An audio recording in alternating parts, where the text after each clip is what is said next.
ഈ ഓസ്ട്രേലിയൻസിനൊക്കെ ചെയ്യാൻ പറ്റിയ ഒരു സിമ്പിൾ ഹെയർ കെയർ ട്രിക്ക് കേട്ടോ പറയുന്നത്. ഒട്ടുമിക്ക ആൾക്കാരും ഇത് വീട്ടിൽ ചെയ്യുന്നതായിരിക്കും കേട്ടോ. എൻ്റെ ചേച്ചി വീട്ടിൽ ചെയ്യുന്നത് കണ്ടിട്ട് ഞാനിത് ഹോസ്റ്റലിലേക്ക് എടുത്തുകൊണ്ടത്. അപ്പോൾ ചൂടുവെള്ളത്തിൽ ഫ്ലാക്സ് സീഡ് ഇട്ട് അത് തിളപ്പിക്കുക. അത് തിളച്ച് വരുന്ന സമയം കൊണ്ട് 2 തെന്മുട്ടയും കുറച്ച് മിച്ചറും കഴിച്ചിട്ടോ. അപ്പോഴത്തേക്ക് സംഭവം റെഡിയായി വരുന്നുണ്ട്. നല്ലോണം തിളച്ചിട്ടുണ്ട്. സാധാരണ ഞങ്ങൾ ഇതിൻ്റെ അകത്തേക്ക് അരിപ്പൊടി ഇടാറുണ്ട് കേട്ടോ. ഒന്ന് അരിപ്പൊടി സ്റ്റോക്ക് തീർന്നു. അപ്പോൾ ഞങ്ങൾ ചേച്ചി അരിപ്പൊടി ഇല്ലാണ്ടൊന്ന് പരീക്ഷിച്ച് വെക്കാമെന്ന്. അപ്പോൾ സംഭവം റെഡി ആയിട്ടുണ്ട്. എന്നിട്ട് ഞങ്ങൾ തുണി വെച്ചിട്ട് അരിച്ച് മാറ്റിയിട്ടുണ്ട്. കാരണം ഫ്ലാക്സ് സീഡ് മാറ്റണമല്ലോ. ഇപ്പോൾ ഞങ്ങൾ സ്മൂത്തായിട്ട് വന്നിട്ടുണ്ട്. സാധാരണ കുറച്ച് കഷ്ടപ്പാടാണ് എനിക്കൊന്ന് അരിപ്പൊടി ഇടുന്നതിനെ കൊണ്ടായിരിക്കാം തരിക്കാൻ കുറച്ച് ബുദ്ധിമുട്ടുണ്ടാവുന്നുണ്ട്. ഇന്ന് അതൊരു വലിയ സീനൊന്നും ഇല്ലേനും. അപ്പം നൈസായിട്ട് സ്മൂത്തായിട്ട് തരിച്ച് വന്നിട്ടുണ്ട്. അപ്പോൾ ഇതാണ് അതിൻ്റെ സ്ട്രക്ചർ. അപ്പോഴത്തേക്ക് മുടിയൊക്കെ കുറച്ച് എന്താ പറയുക ചിക്ക് പോക്കിയിട്ട് വെളിച്ചെണ്ണ തുടർന്നായിരുന്നു. പക്ഷേ ഞാനത് മറന്നുപോയി.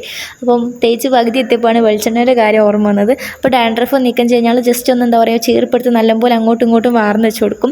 അപ്പോൾ സംഭവം നല്ല തണിഞ്ഞ് സെറ്റായിട്ട് വന്നിട്ടുണ്ട്. ഇതാണ് അതിൻ്റെ സ്ട്രക്ചർ.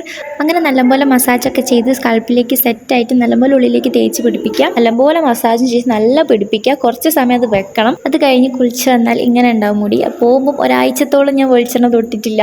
അത് കഴിഞ്ഞ് എന്നിട്ടും വെളിച്ചെണ്ണ തൊടാൻ ഞാൻ മറന്നുപോയി. എന്നാലും അത്യാവശ്യം മുടി സെറ്റായിട്ട് വന്നിട്ടുണ്ട്. നല്ലൊന്ന് ഒതുങ്ങി കിട്ടും. അപ്പം ഹോസ്റ്റലിലുള്ള കുട്ടിയൊക്കെ അറിയാം മുടീൻ്റെ ബുദ്ധിമുട്ടും കാര്യങ്ങളൊക്കെ അറിയാം. ജസ്റ്റ് ട്രൈ ചെയ്തേക്ക്. Okay bye.